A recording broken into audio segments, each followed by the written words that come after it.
Hello friends, आप सभी का स्वागत है आपके अपने यूट्यूब चैनल पढ़ाई की पोथी में। साथियों, उम्मीद करती हूँ कि आप सभी स्वस्थ होंगे, मस्त होंगे, बेहतर होंगे और निरंतर अपनी तैयारी के माध्यम से सफलता का मार्ग प्रशस्त कर रहे होंगे। तो चलिए, चाइल्ड डेवलपमेंट एंड पेडागोजी की सीरीज को कंटिन्यू करेंगे और आज के सेशन को स्टार्ट करेंगे। इससे पहले कि अगर आप चैनल पर नए हैं तो फटाफट से इसे सब्सक्राइब कर लीजिए, बेल आइकन को प्रेस कर लीजिए ताकि आगे आने वाली वीडियो की सभी नोटिफिकेशन आप तक पहुंच सकें। तो आज के सेशन को स्टार्ट करेंगे और लेंगे अपना पहला प्रश्न, जो कि है आप सभी के सामने। कोई भी व्यक्ति क्रोध करता है, यह बहुत आसान है, किंतु सही व्यक्ति के साथ सही मात्रा में सही समय पर सही प्रयोजन हेतु सही ढंग से क्रोध करना आसान नहीं है। ये एक कथन ही नहीं है बल्कि हमारे जीवन में उतारने योग्य बात भी है। और देखिए, ये सेशन जो स्टार्ट हुआ है आपके लिए और लगातार चल रहा है, यकीन मानिए आप किसी भी टीचिंग एग्जाम की तैयारी कर रहे हो, आपके लिए बहुत ही ज़्यादा बेनिफिशियल रहने वाला है। ये क्वेश्चन बहुत ही ज़्यादा इंपॉर्टेंट है, तो प्लीज़ वीडियो को अंत तक ज़रूर देखिएगा।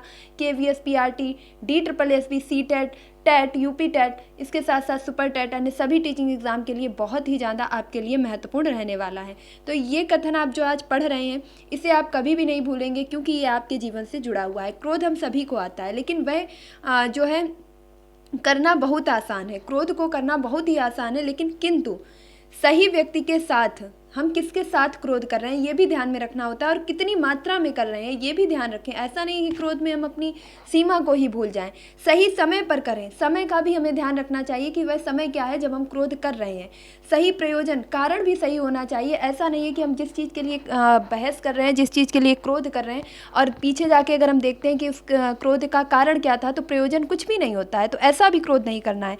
सही ढंग से करें, और सही ढंग से क्रोध करना आसान नहीं है। देखिए, क्रोध करना बहुत आसान है, लेकिन क्रोध को इन तरीके से जो बताया गया है, इस तरीके से करना आसान नहीं है। इस कथन के बारे में कौन कहता है? ऑप्शन ए है बिंघम, ऑप्शन बी है अरस्तु, सी है फ्रीमैन और डी है वाटसन। तो यहाँ पर आप ये देखिए, फ्रीमैन होगा आपका। यहाँ पे जो वैज्ञानिक है उनका नाम है फ्रीमैन। फ्रीमैन है, इनका नाम ध्यान रखेंगे। तो यहाँ पर जो आपका राइट आंसर होगा वह हो जाएगा option number B is the right answer. यानी कि अरस्तु जी ने इस बारे में कहा है कि क्रोध करना आसान है, लेकिन किंतु सही व्यक्ति पर सही समय पर सही प्रयोजन है तो सही मात्रा में क्रोध करना आसान नहीं है। तो आई होप कि आप इस चीज़ को अपने जीवन में भी याद रखेंगे और इस कथन को कभी भी नहीं भूलेंगे। तो ऑप्शन नंबर बी आपका राइट हो जाएगा। अगले क्वेश्चन की तरफ चलेंगे।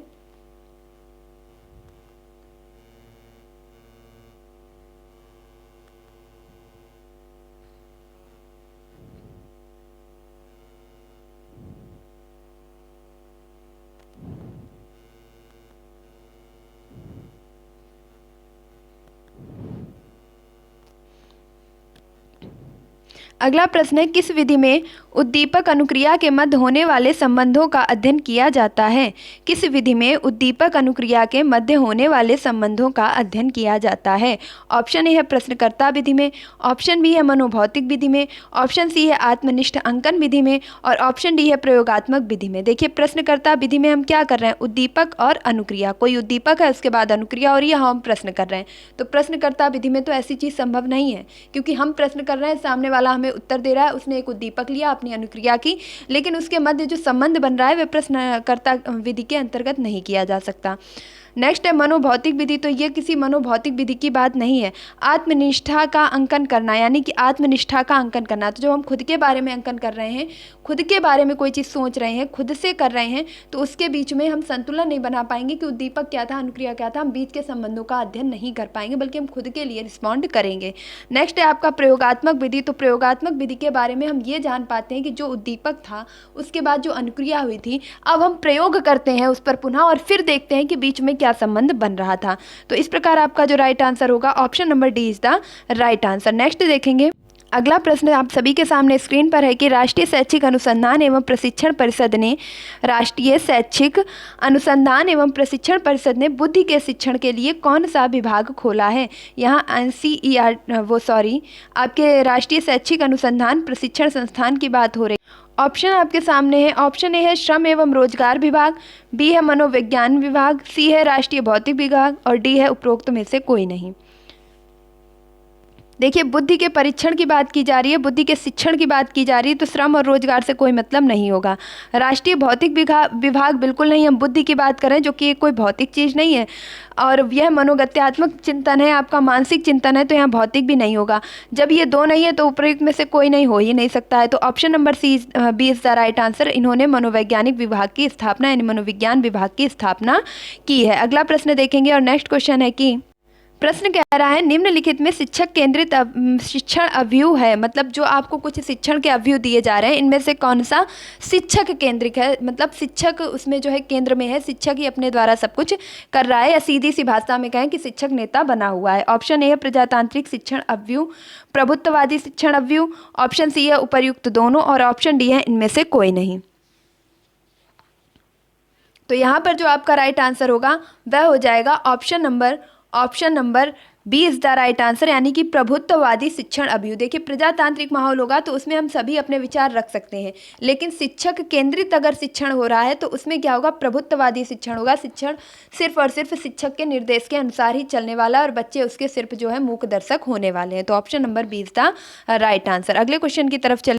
नेक्स्ट क्वेश्चन है कि व्याख्यान के दौरान संप्रेषण श्रेष्ठ होगा यदि शिक्षक, किसी भी व्याख्यान के दौरान जो संप्रेषण है, आपस में कम्युनिकेशन है, वह तब बेहतर हो पाएगा, सबसे श्रेष्ठ हो पाएगा जब शिक्षक तैयार किए गए टिप्पण यानी कि नोट्स में से पढ़ाता हो। मतलब जब जो शिक्षक है वो तैयार किए हुए नोट्स से पढ़ाएगा तभी जो है उसका व्याख्यान सर्वश्रेष्ठ हो पाएगा।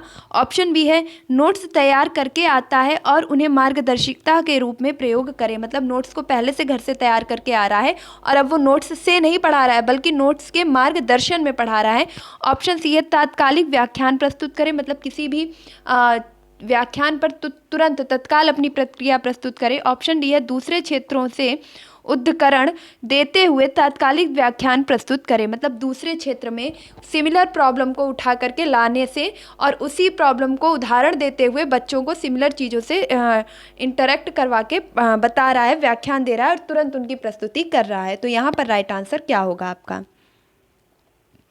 देखिए, यदि हम नोट्स तैयार करके पढ़ाते हैं ये बात अच्छी है, लेकिन हमें इससे बेहतर भी मिल सकता है।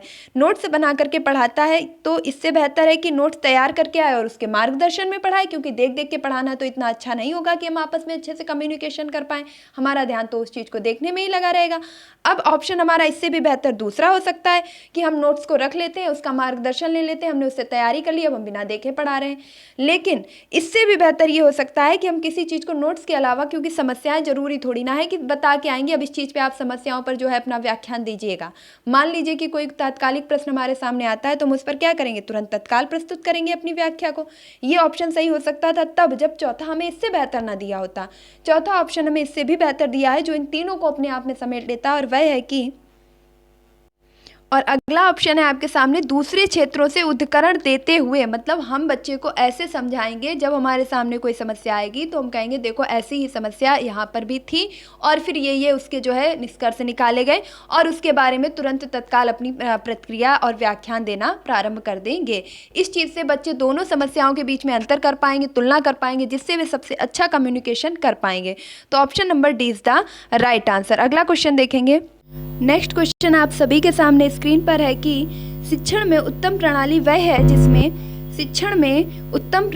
है जिसमें प्रश्नोत्तर की आवश्यकता ना हो। तो ऐसी कोई शिक्षण प्रणाली है जिसमें प्रश्नोत्तर की आवश्यकता ना हो और फिर भी शिक्षण अच्छे से होता रहे? तो बिल्कुल भी नहीं, तो आपका बिल्कुल सरासर गलत हो जाएगा। अगला है अध्यापक छात्रों से प्रश्न पूछे। तो ये बात बिल्कुल सही है कि अध्यापक को छात्रों से प्रश्न पूछने चाहिए, तभी हम उत्तम शिक्षा प्रणाली को आगे ला पाएंगे। अगला भी देख लेते हैं। छात्र शिक्षक से शंका समाधान करे, मतलब छात्र जो है वो शिक्षकों से अपनी शंका का, अपनी समस्या का समाधान कर पाए, ऐसे में जो शिक्षण है वो बहुत अच्छी तरीके से हो पाएगा।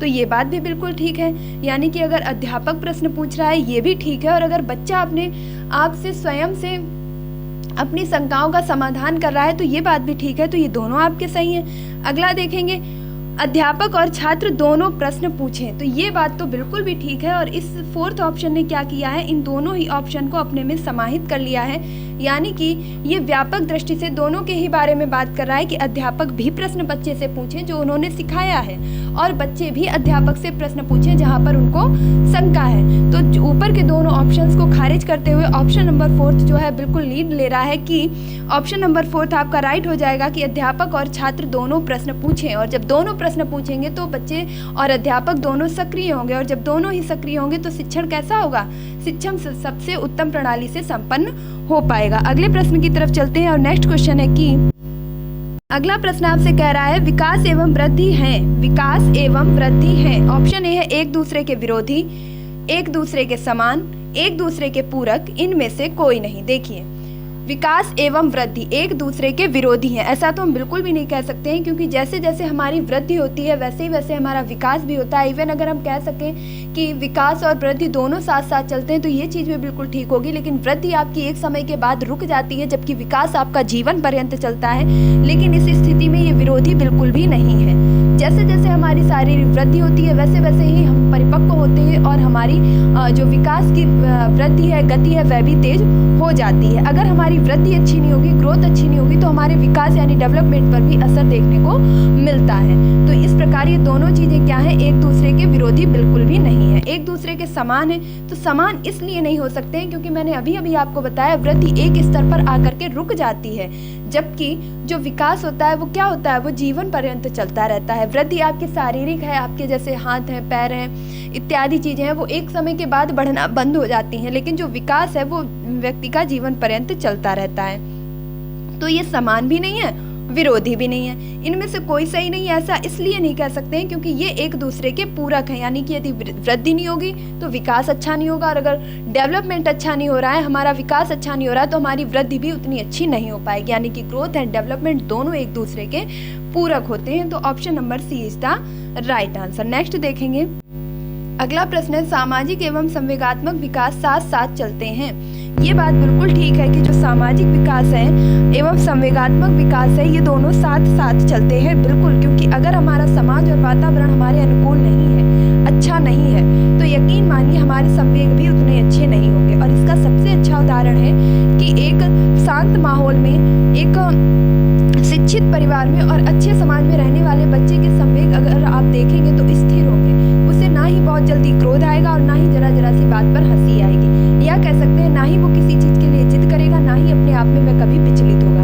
ऐसा नहीं कि वो कभी भी नहीं होगा, लेकिन उतनी जल्दी नहीं विचलित होगा जितना कि अन्य सामाजिक क्षेत्र से आए हुए बच्चे में ये प्रभाव देखने को मिलते हैं, जहाँ पर उनके माता पिता लगातार गाली गलौज करते हैं, लड़ाई झगड़े करते हैं, उनका समाज भी दूषित है। तो ऐसे बच्चे के अंदर जो क्रोध है, संवेग है, भावनाएं हैं, वो स्थिर बिल्कुल भी नहीं होती हैं। तो इस प्रकार हम कह सकते हैं कि जैसा भी हमारा सोसाइटी होगी, समाज होगा, वैसे ही हमारे संवेग भी डेवलप होंगे। तो सामाजिक जो सामाजिकता है एवं संवेग है ये एक साथ चलते हैं, ये चीज़ बिल्कुल सही है। तो इसके बारे में किसने कहा है अगर आपसे पूछा जाए तो ऑप्शन ए है हॉल ने, बी है स्किनर ने, सी है क्रो एवं क्रो ने, और डी है स्ट्रैग ने। तो फटाफट से आप अपने सही उत्तर का चयन करेंगे। फिलहाल यहाँ पर जो उत्तर सही होगा वो कहा है आपके क्रो एवं क्रो ने। देखिए सा से सामाजिक और सा से संवेग, एक शब्द दो बार आया तो क्रो क्रो, तो क्रो क्रो के द्वारा ये परिभाषा दी गई है कि जो सामाजिक और संवेगात्मक विकास है वह साथ साथ चलते हैं। तो आई होप कि आप इस डेफिनेशन को कभी भी नहीं भूलेंगे। देखिए अगर डेफिनेशन को आप डिफाइन करते हैं और अपने से जोड़ते हैं और फिर उसके राइटर को पढ़ते हैं तो यकीन मानिए आप उसे कभी भी नहीं भूल पाएंगे। अगला क्वेश्चन है आप सभी के सामने, किस पहलू में मानसिक स्वास्थ्य को बनाए रखने की विधियां बताई जाती हैं? ऐसा कौन सा पहलू है जो हमें मानसिक स्वास्थ्य को जो है स्थिर बनाए रखने में, मानसिक स्वास्थ्य को और डेवलप करने की विधियां बताता है? ऑप्शन ए निरोधात्मक पहलू, ऑप्शन बी है संरचनात्मक पहलू, ऑप्शन सी है सकारात्मक पहलू, ऑप्शन डी है उपचारात्मक पहलू। तो फटाफट से आप अपने सही उत्तर का चयन करेंगे। यहाँ पर जो आपका राइट आंसर होगा वह हो जाएगा option number B is the right answer, यानी कि संरचनात्मक पहलू के अंतर्गत मानसिक स्वास्थ्य को सही बनाए रखने की विधियां बताई जाती है। नेक्स्ट क्वेश्चन देखेंगे, कौन से अवयव को सुकराती विधि कहा जाता है? अवयव से मतलब आप ये भी लगा सकते हैं कि किस सिद्धांत को या किस विधि को, तो किस विधि को सुकराती विधि भी कहा जाता है। ऑप्शन है प्रश्नोत्तर अवयव को, ऑप्शन बी है अन्वेषण अवयव को, ऑप्शन सी है योजना अवयव को, ऑप्शन डी है समीक्षा अवयव को। तो देखिए समीक्षा अवयव का यहाँ पे नहीं होगा क्योंकि सुकरात ने जिनके बारे में बात की है वह है आपकी प्रश्नोत्तर विधि। सुकरात ने प्रश्नोत्तर विधि के बारे में बताया है, प्रश्नोत्तर अवयव के बारे में चर्चा की है, जबकि अन्वेषण विधि के बारे में आपके कौन बताते हैं, तो आर्मस्ट्रॉन्ग ने अन्वेषण विधि की खोज की है आर्मस्ट्रॉन्ग ने। यदि योजना की बात की जाए तो योजना विधि किसने दी है, तो किलपैट्रिक के द्वारा योजना विधि के बारे में बात की गई है। तो इस प्रकार आपका राइट आंसर क्या होगा, option number A is the right answer. प्रश्नोत्तर विधि के बारे में सुकरात बात करते हैं। नेक्स्ट क्वेश्चन है आप सभी के सामने स्क्रीन पर कि एक शिक्षक के लिए शिक्षा मनोविज्ञान की उपादेयता है। एक शिक्षक के लिए शिक्षा मनोविज्ञान की उपादेयता है। ऑप्शन ए स्वयं के ज्ञान व तैयारी में जानकारी के लिए। एक शिक्षक शिक्षा मनोविज्ञान को इसलिए पढ़ता है, इसलिए अर्जित करता है ताकि वह स्वयं के ज्ञान और तैयारी को जानकारी को बढ़ा सके, इसलिए। ऑप्शन बी है बालकों की आवश्यकता की जानकारी के लिए। अब आपके सामने कुछ विकल्प दिए गए हैं कि विकल्प 1 व 2 दोनों सही हैं। ऑप्शन 4 है कि विकल्प 1 व 2 दोनों गलत हैं। तो यहाँ पर आप अपने सही उत्तर का चयन करेंगे और आई होप कि आपको उत्तर मिल भी गया होगा। यहाँ पर जो राइट आंसर होगा वह हो जाएगा option number C is the right answer, यानी कि विकल्प 1 व 2 दोनों सही है। क्योंकि जब हम किसी चीज को पढ़ते हैं, तैयार करते हैं, तो उससे हम स्वयं को तो ज्ञान देते ही हैं, स्वयं को तो डेवलप करते ही हैं। इसके साथ साथ हम किसके लिए कर रहे हैं, तो वो बात की जाए तो हम ये सब चीजें जानकारी इसलिए प्राप्त करते हैं ताकि हम बालकों की आवश्यकता के अनुसार, उनकी रुचि के अनुसार, उनकी इच्छाओं के अनुसार, उनके स्तर के अनुसार उनको सिखा सकें, आगे बढ़ा सकें। लेकिन जब हम उनको सिखाते हैं तो क्या हम अपने आप की संवेगों को रोक लेते हैं कि नहीं हमें खुद को नहीं सीखना है। तो भैया पहले हम खुद सीखते हैं, खुद समझते हैं, उसके बाद उन पर जो है हम प्रयोग करते हैं और उन्हें उनकी आवश्यकता के अनुसार चीजें सिखा पाते हैं। तो इस प्रकार आपका ऑप्शन नंबर सी बिल्कुल राइट हो जाएगा। नेक्स्ट देखेंगे, अगला क्वेश्चन है शिक्षा मनोविज्ञान के ज्ञान के द्वारा शिक्षक, शिक्षा मनोविज्ञान के ज्ञान के द्वारा जो शिक्षक है बालकों की व्यक्तिगत विभिन्नता का ज्ञान प्राप्त करता है, उचित शिक्षण विधियों का चयन करता है, कक्षा कक्ष में अनुशासन स्थापित करता है। ऑप्शन डी है उपरोक्त सभी सही है। देखिए, अगर हमें शिक्षा मनोविज्ञान का ज्ञान होगा तो हम ये जान पाएंगे कि हमारी कक्षा में जो भी बच्चे हैं उनके अंदर किस प्रकार से व्यक्तिगत विभिन्नता है। वरना अगर हम पढ़ेंगे ही नहीं तो शायद है कि हम व्यक्तिगत विभिन्नता के कॉन्सेप्ट को जाने ही ना, और जब जानेंगे ही नहीं तो हम अलग अलग बच्चों की आवश्यकता के अनुसार उन्हें अलग अलग हिसाब से कैसे पढ़ा पाएंगे। देखिए, हमें पढ़ाना तो एक ही कक्षा में है, एक ही चैप्टर को पढ़ाना है, लेकिन हमें विविधता को ध्यान में रखते हुए उसी चैप्टर को अलग अलग विधियों से पढ़ाना है ताकि जो विधि जिस भी बच्चे की रुचि के अनुसार हो वो उसे उस तरीके से सीख सके। तो हमें शिक्षण तो एक ही चीज का करना है, लेकिन उसे व्यक्ति विभिन्नताओं को ध्यान में रखते हुए अलग अलग विधि से भी पढ़ाना है। उचित शिक्षण विधियों का चयन कर पाएगा तो बिल्कुल जिस प्रकार की हमारे शिक्षण की आवश्यकता होगी, हमारे बच्चों की आवश्यकता होगी, उसी प्रकार की विधियों का हम प्रयोग कर पाएंगे। और विधियां तो प्रयोग तब करेंगे जब हम विधियों के बारे में पढ़ेंगे। ऑप्शन सी है कक्षा कक्ष में अनुशासन स्थापित कर पाएंगे। तो जब हम अच्छा शिक्षण करेंगे, अच्छे तरीके से समझाएंगे, अपने अच्छा पाठ्य योजना बनाएंगे तो हम कक्षा में अनुशासन अपने आप स्थापित कर पाएंगे। तो इस प्रकार आपके option number D is the right answer, उपरोक्त सभी सही हैं। अगला प्रश्न है आप सभी के सामने स्क्रीन पर कि अभिवृद्धि शब्द का प्रयोग किया जाता है। अभिवृद्धि शब्द का प्रयोग किया जाता है। ऑप्शन ए है बालक के मानसिक विकास के लिए। ऑप्शन बी है बालक के सामाजिक विकास के लिए। ऑप्शन सी है बालक के शारीरिक विकास के लिए। ऑप्शन डी है बालक के मानसिक व सामाजिक विकास के लिए। तो यहाँ पर आपका सही उत्तर क्या होगा, अभिवृद्धि से क्या तात्पर्य है।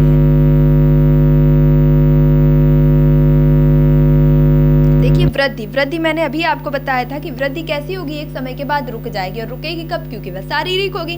तो यहाँ पर राइट आंसर क्या होगा, option number C is the right answer. बालक के शारीरिक विकास के लिए हम अभिवृद्धि शब्द का प्रयोग करते हैं। नेक्स्ट क्वेश्चन देखिए, अगला प्रश्न है आत्मसम्मान की भावना आत्मसम्मान की भावना का लक्षण यक्ष प्रकट करती है। मतलब जो आत्मसम्मान की भावना है वह किस लक्षण को प्रकट करती है। ऑप्शन ए है बाल्यावस्था में, ऑप्शन सी है शैशवावस्था में, ऑप्शन सी है किशोरावस्था में, या ऑप्शन डी है प्रौढ़ावस्था में।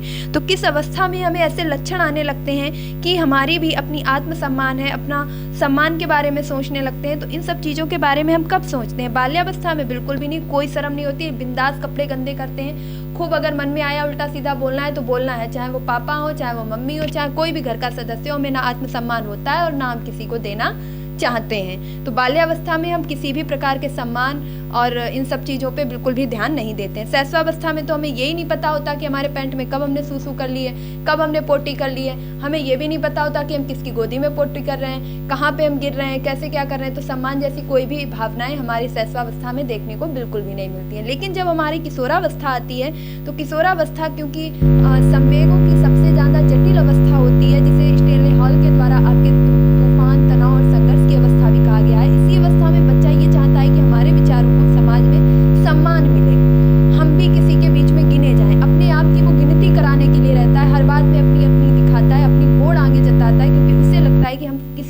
नेता बन के रहें। तो इस प्रकार आपका option number C is the right answer हो जाएगा कि जब बच्चे में आत्मसम्मान के गुण आने लगते हैं या वह समाज में अपने आप को प्रदर्शित करने लगता है, अपने विचारों का सम्मान चाहता है। ये प्रश्न भी आपके पूछे जा चुके हैं कि किस अवस्था में बालक अपने विचारों को सर्वसम्मति और सम्मान देना चाहता है। तो वो आपका कौन सा होगा? Option number C is the right answer. किशोरावस्था में बालक के अंदर ये सभी गुण देखने को मिलते हैं। तो आज के सेशन को हम यहीं पर स्टॉप करेंगे। इसके आगे की सीरीज को नेक्स्ट वीडियो में कंटिन्यू करेंगे। आपको वीडियो कैसा लगा कमेंट बॉक्स में जरूर बताइएगा। आपको क्वेश्चन का स्टैंडर्ड कैसा लगा ये भी बताइएगा, अपनी राय दीजिएगा, अपने सुझाव दीजिएगा जो भी आपके इस सेशन से संबंधित हो कि आपको क्वेश्चन और भी बढ़ा के देने हैं या आपको किस तरीके के क्वेश्चन चाहिए, कैसे प्रैक्टिस सेट चाहिए, इत्यादि चीज़ें आप कमेंट्स बॉक्स में बता सकते हैं। तो आई होप कि आपको ये वीडियो जरूर पसंद आया होगा, अपनी परीक्षा की दृष्टि से इंपॉर्टेंट लगा होगा। तो प्लीज़ इस वीडियो को लाइक जरूर कीजिएगा। आपका एक लाइक मेरा काफ़ी हौसला बढ़ाता है, नेक्स्ट वीडियो लाने के लिए इंस्पायर करता है।